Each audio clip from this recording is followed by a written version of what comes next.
नमस्कार दोस्तों, स्वागत है आपका।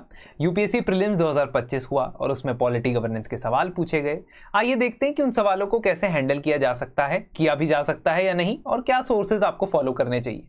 इन जनरल 15 सवाल अगर मैं कहूं तो पॉलिटी में से पूछे गए, जिनमें अगर डिस्ट्रीब्यूशन देखा जाए तो वेल डिस्ट्रीब्यूटेड है। दो दो एक एक क्वेश्चन हर जगह से पूछा गया है, हर थीम से पूछा गया है। Apart from you can say union and state executive, इसमें 4 क्वेश्चन पूछे गए, ज्यादा क्वेश्चन पूछे गए। और अगर आप बोलो जुडिशरी में से सर कितने सवाल आए हैं, तो आई वुड से नो, इस बार जुडिशरी के पीछे गए नहीं। जबकि बहुत सारे लोग जुडिशरी क्रिमिनल लॉ के बारे में पढ़ते भी हैं और उनको लगता है कि इसी को पढ़ने से हमारा एग्जाम क्लियर होगा। बहुत बैलेंस तरीके से पढ़ना है और पॉलिटी गवर्नेंस में तो खास तौर पे ध्यान रखना है। पहला सवाल, पहले सवाल में 4 स्टेटमेंट दिए और 4 में से करेक्ट स्टेटमेंट बतानी है कौन सी है। देखो, इस सवाल में कुछ चीजें ऑप्शन से भी क्लियर होंगी, विच आई विल एक्सप्लेन। पहला, power of Lokpal applies to public servants of India but not to the Indian public servants posted outside India. अब अगर आपने लोकपाल एक्ट के बारे में नहीं पढ़ा है लेकिन लोकपाल क्या है इसका आइडिया है, तो इन जनरल वो पब्लिक सर्वेंट्स के खिलाफ करप्शन की कंप्लेंट्स को सुनता है। अब अगर ऐसा है तो भारत के बाहर अगर कोई पब्लिक सर्वेंट है तो वो गवर्नमेंट का ही सर्वेंट, तो ऐसा क्यों होगा कि वो कंप्लेंट नहीं सुनेगा? थोड़ी डाउटफुल स्टेटमेंट है ना, अभी मैंने फाइनल नहीं किया। दूसरा, चेयरपर्सन और member shall not be member of parliament और मेंबर ऑफ लेजिस्लेटिव असेंबली। ये तो सही लग रही है, बात बिल्कुल सही लग रही है, क्योंकि एमपी जो है, मेंबर ऑफ पार्लियामेंट जो है, उसके खिलाफ भी अगर कंप्लेंट करनी है मुझे करप्शन की, तो भी मैं लोकपाल के पास जा सकता हूं। ठीक है, तो भी मैं लोकपाल के पास जा सकता हूं। तो मैं एमपी हूं और मैं ही लोकपाल का मेंबर हूं, ये तो प्रिंसिपल ऑफ नेचुरल जस्टिस के भी खिलाफ होगा और कॉन्फ्लिक्ट ऑफ इंटरेस्ट होगा, है ना, एक तरीके से। तो ये स्टेटमेंट अभी तक सही लग रही है कि नहीं हो सकता एमपी। पर आगे देखो, only the chief justice of India whether incumbent or retired has to be its chairperson. अब अगर आपने एक्ट पढ़ा है तो आपको ये पता होगा। एक्ट मतलब एक्चुअल एक्ट नहीं, सोर्सेज से पढ़ा है, स्टैंडर्ड रेफरेंस बुक से पढ़ा है या कोर्स में पढ़ा है ना, कोर्स मटेरियल में हम पढ़ाते ही हैं। तो जनरल स्टेटमेंट है, याद रहेगा, लेकिन एग्जाम हॉल में मुश्किल हो सकता है रिकॉल करना। Again doubtful statement. ठीक है, तीसरी स्टेटमेंट तो और भी डाउटफुल है। क्यों? क्योंकि अगर आपने एग्जैक्टली एज नहीं देखी है, मतलब आपने एग्जैक्टली उन फीचर्स ऑफ द एक्ट में ये नहीं देखा है कि लोकपाल की एज 45 से कम नहीं होनी चाहिए, then again difficult to recall, है ना, एग्जाम में डिफिकल्ट टू रिकॉल है, सही है। और ऊपर से none of the above statements is correct, ये भी दिया हुआ है। तो इसका मतलब कम से कम 2 बातें तो आपको, 2 स्टेटमेंट तो आपको पता होनी चाहिए, तभी इस क्वेश्चन में आगे अप्रोच किया जा सकता है। Fourth, Lokpal can not inquire into the allegations of corruption. अच्छा, ये स्टेटमेंट सही है वैसे, by the way. Cannot inquire into allegations of corruption against the sitting prime minister। नहीं, ऐसा कुछ नहीं है, बिल्कुल इंक्वायरी कर सकते हैं, लेकिन कुछ स्पेशल कंडीशंस लगती हैं इंक्वायरी करने के लिए। जैसे स्पेशल कंडीशंस मतलब कि कुछ मामलों में पीएम एग्जेम्प्ट हो सकते हैं कंप्लेंट में, है ना, कि कंप्लेंट नहीं की जा सकती है अगर इंटरनेशनल सिक्योरिटी का कोई या नेशनल सिक्योरिटी का मामला है। बट ऐसा नहीं है कि इन्वेस्टिगेशन नहीं हो सकता सिटिंग पीएम का, ये भी स्टेटमेंट गलत है। तो अंत में एक ही स्टेटमेंट सही निकल के आती है, वो है third. So once again this is a moderately difficult question, not an easy question by any stretch of imagination. ठीक है, और ये अगर आपने लोकपाल के बारे में पढ़ा है, लोकपाल ना हर साल न्यूज में होता है। ऐसा नहीं है कि एक साल न्यूज में है तो पेपर में आया है और अगले साल न्यूज से बाहर हो जाएगा तो पेपर में नहीं आएगा। ये कोई कोरिलेशन नहीं है, खासतौर पे 2025 के पेपर से ये चीजें देखने को मिलती हैं। इसलिए वैसे भी नॉन कॉन्स्टिट्यूशनल बॉडीज में आप पढ़ लिया कीजिए। ठीक है, ओके, चलिए नेक्स्ट है प्रेसिडेंट ऑफ इंडिया की पार्डनिंग पावर के बारे में। नाउ यू कैन आर्ग्यू कि ये पेपर, ये क्वेश्चन में, ये न्यूज में था क्योंकि यूएस प्रेसिडेंट जो बाइडेन की पार्डनिंग पावर के बारे में हमने डिस्कस किया था। ठीक है, यूएस प्रेसिडेंट जो बाइडेन की पार्डनिंग पावर के बारे में हमने डिस्कस किया था, हमने यूट्यूब पे भी डिस्कस किया था। तो बहुत ही आपको लगता है कि न्यूज में है, डिराइव्ड है, तो आ सकता है। The exercise of this power by the president can be subjected to limited judicial review. बहुत ही स्टेट शब्दों में बोला है कि जो आर्टिकल 72 के अंदर प्रेसिडेंट पार्डन करते हैं उसका लिमिटेड जुडिशियल रिव्यू हो सकता है। बिल्कुल सही बात है, सुप्रीम कोर्ट की जजमेंट्स भी आई हैं कि on certain grounds there can be limited judicial review. ठीक है, और हम यहाँ पे पढ़ाते भी हैं, बेसिकली ये सर्टन ग्राउंड्स के बारे में बताते भी हैं कि अगर except where the presidential decision seems arbitrary, irrational, malified, discriminatory। ठीक है, अगर ऐसा लगता है फैसले को देखकर तो जुडिशियल रिव्यू हो सकता है, लिमिटेड जुडिशियल रिव्यू हो सकता है। बिल्कुल सही स्टेटमेंट है। दूसरा, president can exercise this power without the advice of central government. No, 1980 में मारूराम केस के अंदर सुप्रीम कोर्ट ने ये बहुत साफ तरीके से कह दिया था कि प्रेसिडेंट ये बिना सेंट्रल गवर्नमेंट की एडवाइस की अपनी डिस्क्रिशन से ये फैसला नहीं ले सकते। इन एनी केस जब हम कंपैरिजन पढ़ रहे थे मैंने ये भी बताया था कि आप यूएस के प्रेसिडेंट का जब का कोई बहुत बड़ी न्यूज आती है तो इंडिया के प्रेसिडेंट के ऊपर सवाल आने के चांस बनते हैं, चांस, गारंटी नहीं होता कुछ लेकिन चांस बनते हैं। सेम वे मेंस में भी ऐसा ही हुआ कि जब इंडिया में प्रेसिडेंशियल इलेक्शन थे, यूएस में प्रेसिडेंशियल इलेक्शन थे, फ्रांस में प्रेसिडेंशियल इलेक्शन थे, तो क्वेश्चंस पूछ लिए, प्रीलिम्स में भी पूछे। तो it's not a 100% correlation but correlation तो है। ये वाला क्वेश्चन मैं मॉडरेटली इजी की कैटेगरी में डालूंगा क्योंकि ये बेसिक सभी सोर्सेज से है ना, जो भी आप रेफरेंस बुक पढ़ते हो है ना, मिल जाएगा। Best reference book constitution of India है, वो भी मैं आपको बताऊंगा, और उसके साथ पढ़ना होता है, ये भी थोड़ा सा इंपॉर्टेंट लर्निंग है। अब तीसरा क्वेश्चन है हाउस ऑफ द पीपल। अब लोकसभा की डिसोल्यूशन पे speaker shall not vacate his और her office until immediately before the first meeting of the house of the people after the dissolution. आप ये देखोगे इंटरेस्टिंगली कई बार सवाल ऐसे आते हैं जो वर्बेटिम कॉन्स्टिट्यूशन की लाइन उठाते हैं और ऑप्शन के तौर पे दे देते हैं। कॉन्स्टिट्यूशन को एक अच्छा source of preparation for polity बनाना आपकी जिम्मेदारी है, मेरी भी जिम्मेदारी है, तो मैं भी क्लास में ऐसे ही करता हूं, स्टूडेंट्स को कॉन्स्टिट्यूशन के साथ ही पढ़ाता हूं। According to the provisions of the constitution of India, a member of the house of the people on being elected as speaker shall resign from his और हर पॉलिटिकल पार्टी।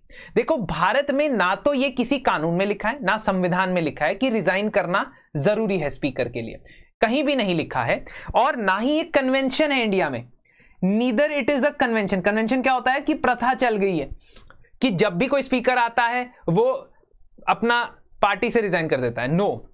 और ये generally आप देखोगे प्रिसाइडिंग ऑफिसर के बारे में हर दूसरे साल पे सवाल आते हैं, तो आप जनरली पढ़ोगे इस चीज को, ये गलत स्टेटमेंट है। अब जब ये गलत स्टेटमेंट है और आपने सही स्टेटमेंट बतानी है तो वैसे ही आप तीसरी स्टेटमेंट ना पढ़ो तो भी चलेगा, बट जब आप एक्चुअल पेपर दोगे तब आप पढ़ लेना टू बी सेफ, है ना। वैसे एलिमिनेशन से हो गया है ना, दूसरी स्टेटमेंट गलत है और तीसरी स्टेटमेंट है बिल्कुल सही, है ना। ये पेपर में आप तीसरी स्टेटमेंट पढ़ोगे क्योंकि क्या पता आपको यहां से गलत लगा कुछ, यू वर ओवर कॉन्फिडेंट और you were not really thinking correctly, तो आपने तीसरी स्टेटमेंट पढ़ी ही नहीं, ये मत करना, है ना, इसमें गलत हो सकता है। तीसरा स्टेटमेंट पढ़ो पेपर के अंदर, फिर डबल कंफर्म हो जाएगा कि the answer is C. Next question, again once again legislature से जुड़ा।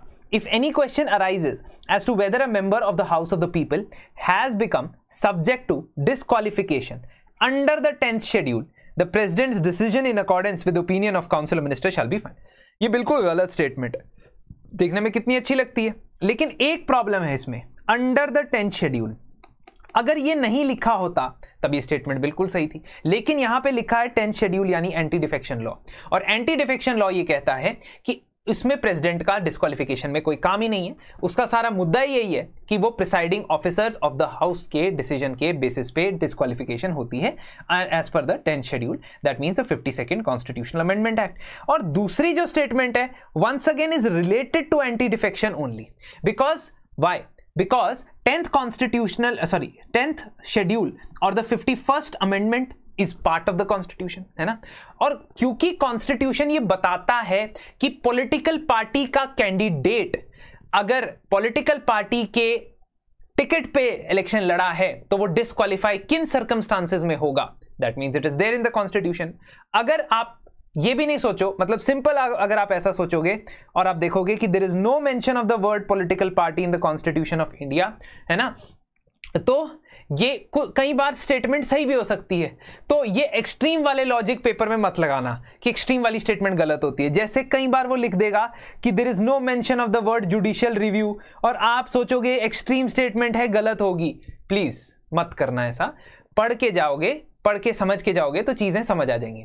ये मॉडरेटली डिफिकल्ट है, कहने का मतलब है कि आप दोनों स्टेटमेंट में कनेक्शन बनाओ तो शायद आप कर सकते हो, एग्जाम प्रेशर में शायद छोड़ भी सकते हो, इसलिए इसका आंसर है डी। और मैंने एग्जाम से कुछ दिन पहले ना एक क्विज किया था, स्टूडेंट से पूछा था कि ये वाली टर्म कॉन्स्टिट्यूशन में है या नहीं, वो वाली टर्म कॉन्स्टिट्यूशन में है या नहीं, तो मैंने पूछा था। अब ये मेरे पढ़ाई में से आया है, मैं क्लेम नहीं कर रहा हूं, ठीक है, मतलब मैं बता रहा हूं कि चीजों को अप्रोच कैसे करना है ना. There is no claim of this sort.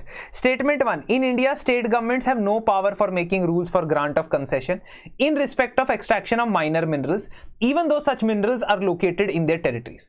Technically not a polity question, because हम माइनिंग की details, mines and minerals development regulation act of 1957, इसको हम पॉलिटी में नहीं पढ़ते हैं, except the fact that in last 1 year there was a Supreme Court judgment that talked about the royalty, the collection of royalty by state governments on mines. अब इसका इस question से डायरेक्ट रिलेशन नहीं है, इनडायरेक्टली आप mining news में है तो आप जनरली मिनरल्स को दो कैटेगरीज में डिवाइड करते हो, एक है मेजर और एक है माइनर. जो मेजर मिनरल्स होते हैं, ठीक है, जो जनरली जो आपके नेशनल इंटरेस्ट के लिए सेंटर अपने कंट्रोल में रखता है as per mines and minerals development regulation act, और जो माइनर मिनरल्स होते हैं वो स्टेट के कंट्रोल में होते हैं, और इसलिए पहली स्टेटमेंट जो है वो गलत है. दूसरी स्टेटमेंट अब देखो, अगर पहली स्टेटमेंट गलत है और आप कंप्लीटली श्योर हो इस बात को लेकर, तो वैसे भी आप आंसर पे पहुंच जाओगे, क्योंकि इसमें सिर्फ एक ही ऑप्शन है जिसमें पहली स्टेटमेंट गलत है. दूसरी स्टेटमेंट सही होना ही है, complementary. In India the central government has the power to notify minor minerals under the relevant law. ठीक है, अब अगर यहां ऑप्शन ये नहीं होता और ऑप्शन होता बोथ आर इनकरेक्ट, तब इसका अटेम्प्ट कम जाता. क्योंकि स्टूडेंट को लगता कि यार माइनर मिनरल, अगर पहली बात उसको सही लगती, उसको लगता शायद दूसरी बात इज नॉट करेक्ट, क्योंकि minor minerals under the relevant law might be under state, तो why centre will declare. But the point is कि उस कानून में लिखा हुआ है कि सेंटर माइनर मिनरल्स को भी डिक्लेयर कर सकता है और माइनर से लेके मेजर भी कर सकता है मिनरल्स को, क्योंकि ये रिसेंटली खबर आई थी कि फेल्ड्सबार, क्वार्टजाइट जैसे कुछ मिनरल्स को सेंटर ने मेजर मिनरल्स डिक्लेयर किया है, ठीक है, विच वर अर्लियर माइनर मिनरल्स. तो अब मैं ये कहूं कि इसकी वजह से आपको ये आना चाहिए पेपर में, might not be A correct assessment, but हाँ ये टॉपिक न्यूज में था और ये बेसिक जो जानकारी है आपको आंसर तक ले जा सकती है. ठीक है, ये उसके बारे में डिटेल्स है, आप पढ़ सकते हो, है ना.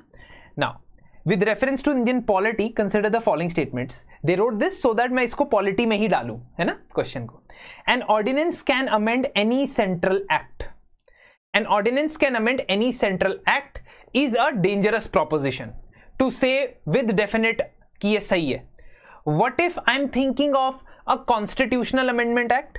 मतलब अगर मैं ओवरथिंक करूं पेपर में तो मैं ये सोच सकता था कि ये कॉन्स्टिट्यूशनल अमेंडमेंट एक्ट की बात तो नहीं कर रहा है, ठीक है, and then I would have thought कि प्रोबेबली इट कैन और नॉट, बट लेकिन नहीं, फिर मेरे दिमाग में डाउट नहीं आता. क्यों? क्योंकि ये अंततः एक्ट ही बोल रहा है. मतलब अगर ये चेंज करेगा तो ये एक्ट में ही चेंज करेगा, कानून में ही चेंज करेगा जो पार्लियामेंट ने पास किया है ना. अगर मैं ओवरथिंक करता भी हूं तो ऑप्शंस मुझे इस क्वेश्चन में बचा सकते हैं. कैसे? सेकंड स्टेटमेंट देखो, an ordinance can abridge a fundamental right. Now this I know for sure that an ordinance can not change the constitution. ये मैं जानकारी रखता हूं कि कॉन्स्टिट्यूशन को अमेंड नहीं किया जा सकता. ये जानकारी मैं स्टूडेंट्स के साथ भी शेयर करता हूं, किसी भी रेफरेंस बुक में आपको मिल जाएगी. अब फंडामेंटल राइट को बदलना, अब्रिज करना, मतलब नंबर 1 आप कॉन्स्टिट्यूशन को चेंज करोगे, और कॉन्स्टिट्यूशन एक एग्जीक्यूटिव अथॉरिटी चेंज नहीं कर सकती है. ये बार बार सुप्रीम कोर्ट ने कहा है. ये स्टेटमेंट गलत है. अगर ये स्टेटमेंट गलत है तो फिर तो भाई हम सेफ हैं, क्योंकि हमने वैसे ही एलिमिनेट कर दी. So options can come to your rescue if you are confused in this question. Third statement is an ordinance can come into effect from a back date. Yes, just like any law which is not criminal in nature, it can come into effect from a back date, but it should be a non-criminal ordinance. क्योंकि criminal ordinance होगा तो फिर वही conditions उस पर apply होगी जो parliament के कानून पे अप्लाई होती है, और पार्लियामेंट के कानून के ऊपर आर्टिकल 20 के तहत रेट्रोस्पेक्टिव क्रिमिनल लॉज अप्लाई नहीं हो सकते. अब क्योंकि इन्होंने सिर्फ an ordinance can come into effect लिखा है नंबर 1, तो ये इसमें कंफ्यूजन होना सही नहीं होगा. I would say this is a moderately easy to moderate question. ठीक है, ठीक है, और ये स्पेसिफिकली हम डिस्कस करते हैं, बहुत जनरल डिस्कस करते हैं. मैं आपको ये भी बता रहा हूं कहां कहां पिटफॉल आ सकता है पेपर में लिखते वक्त. With reference to India consider the following. ये 3 में से कौन सी कॉन्स्टिट्यूशन के प्रावधान के हिसाब से बनी. तो ये भी once again article 263 interstate council की बात करता है। नेशनल सिक्योरिटी काउंसिल के लिए स्पेसिफिकली एक अलग एक्ट है, नेशनल सिक्योरिटी काउंसिल एक्ट, और जोनल काउंसिल्स जो है they are formed under the state reorganisation act. Once again something that you can not guess, why? Because options are like this. Guessing game नहीं चलेगी, पता है तो पता है, नहीं पता है तो नहीं पता है। कि कॉन्स्टिट्यूशन के साथ इंटरस्टेट रिलेशंस पढ़े हैं तो पता होगा, रेफरेंस बुक पढ़ी है तो पता होगा, अदरवाइज नहीं पता होगा।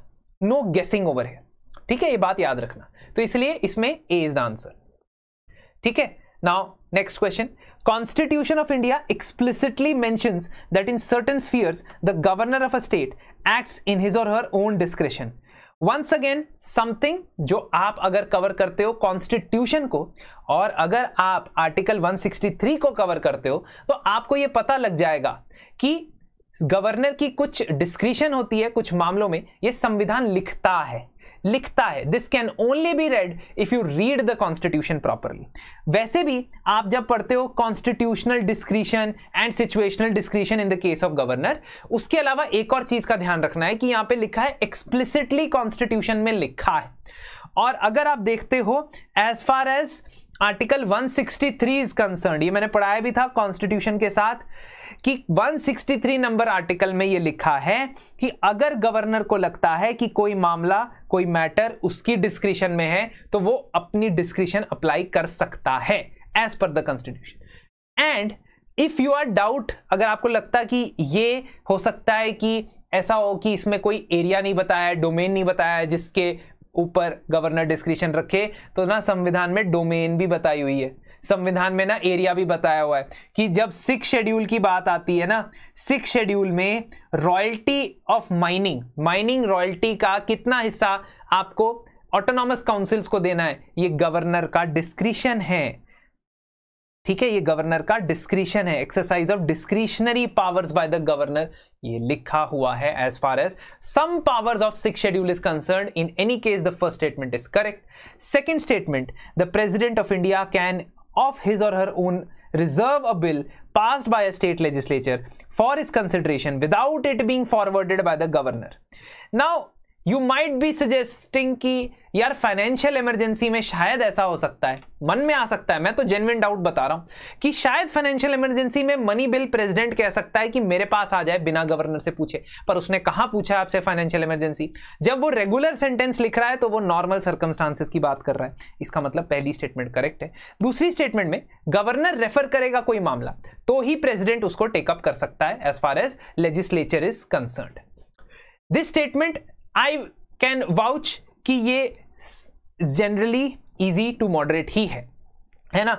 अगर आपने टेक्निकली कभी भी फंडामेंटल ड्यूटीज की शक्ल देखी ही नहीं है तो then it's a different issue, क्योंकि यहां पे आप गेस नहीं कर सकते हो।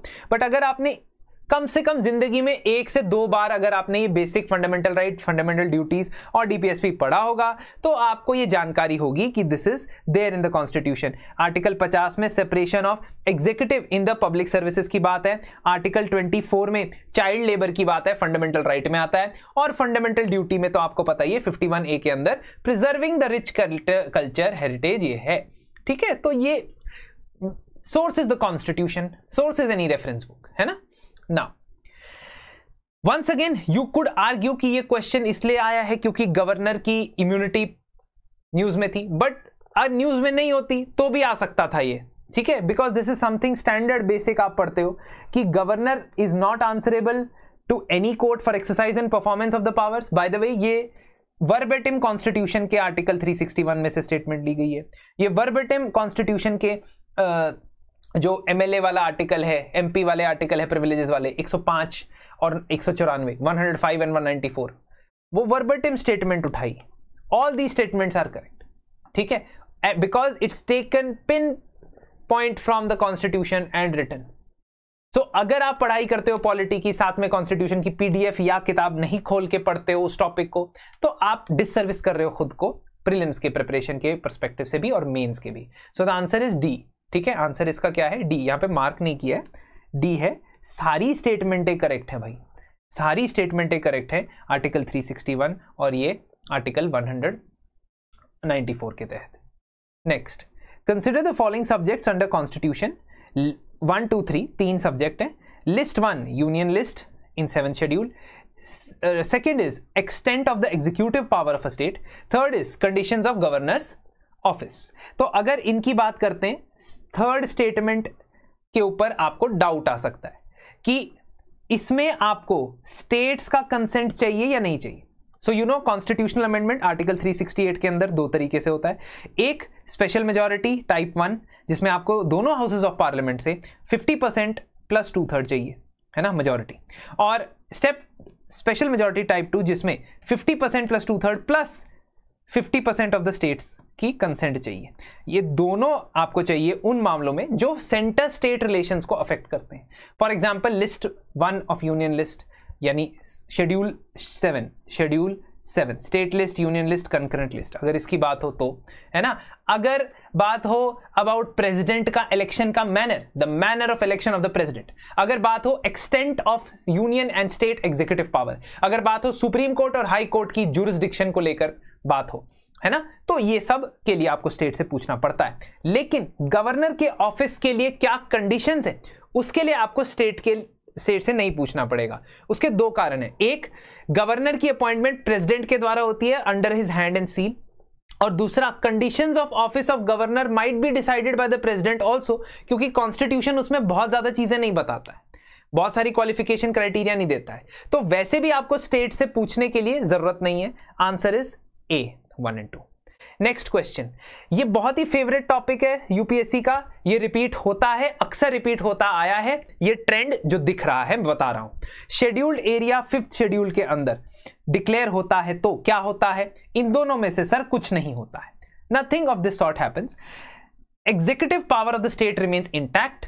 अगर स्टेट की एग्जीक्यूटिव पावर को कोई रिस्ट्रिक्ट करना है तो वो स्पेसिफिक सर्कमस्टांसेस में सेंट्रल गवर्नमेंट डायरेक्शन देके रिस्ट्रिक्ट कर सकता है. That's it. But otherwise state government और उनका जो स्टेट का प्रशासन है, एडमिनिस्ट्रेशन है, वहां पे काम करता है. दूसरा, union government can take over total administration of areas under certain circumstances on recommendations of the governor. नहीं, 5th शेड्यूल के लिए स्पेसिफिकली ये बात नहीं है. ठीक है, अगर आप इसको रिलेट करने लग जाओ by president rule under article 356 तो वो जनरली एक स्टेट के मशीनरी के बारे में बात है.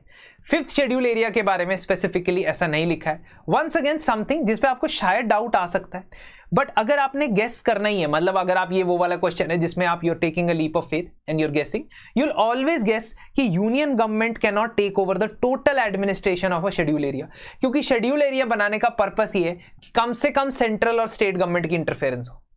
तो वैसे भी इनका कंट्रोल लेना उनका काम नहीं है, है ना. तो बोथ आर इनकरेक्ट. ठीक है. वंस अगेन मॉडरेट क्वेश्चन, क्योंकि in the exam hall you might think, है ना, माइट थिंक, बट जनरली हो सकता है, और ये डिस्कस भी किया है वंस अगेन, है ना. अब ये क्वेश्चन पॉलिटी का नहीं है टेक्निकली, क्योंकि इसमें नेशनल पार्क वगैरह पूछा है ना, तो मैं डिसोन कर सकता हूं. बट क्योंकि इसमें फॉर्मेशन ऑफ स्टेट्स का भी कंपोनेंट है, इसलिए मैं डिस्कस करूंगा.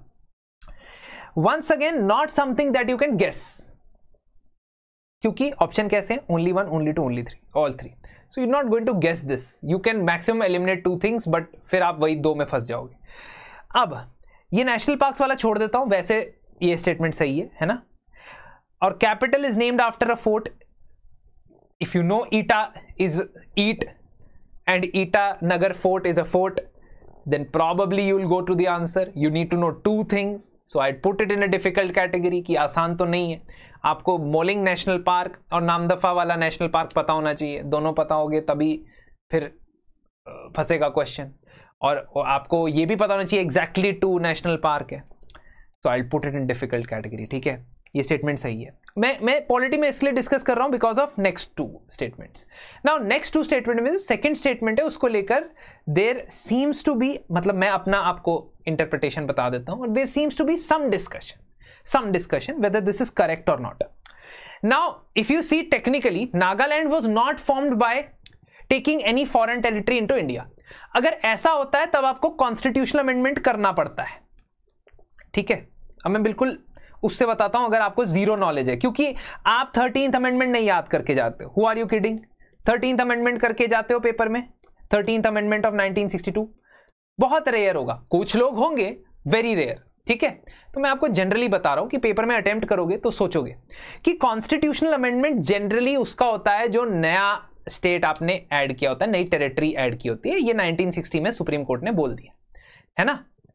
तो फॉर एग्जाम्पल गोवा, सिक्किम, है ना, दादरा नगर हवेली, दमन एंड दीव, पौंडीचेरी, उनको स्टेट नहीं बनाया although initially, but they were added, है ना, और फिर उनको कॉन्स्टिट्यूशनल अमेंडमेंट से स्टेट नहीं बनाया। अगर स्टेटहुड मिला भी है तो उनके स्पेसिफिक एक्ट से मिला है। जैसे गोवा का अपना एक्ट है 87 में, रीऑर्गेनाइजेशन ऑफ गोवा एक्ट, है ना। सेम वे नागालैंड का भी एक्ट है 1962 का स्टेट ऑफ नागालैंड एक्ट। तो आई वुड से मैं ये सोचूंगा, अगर मैं इस लाइन ऑफ थॉट पे जाऊंगा, कि ये स्टेटमेंट कि state came into existence on the basis of a constitutional amendment act वैसे इनकरेक्ट हो सकती है। मतलब मैं बता रहा हूं आपको कि क्यों।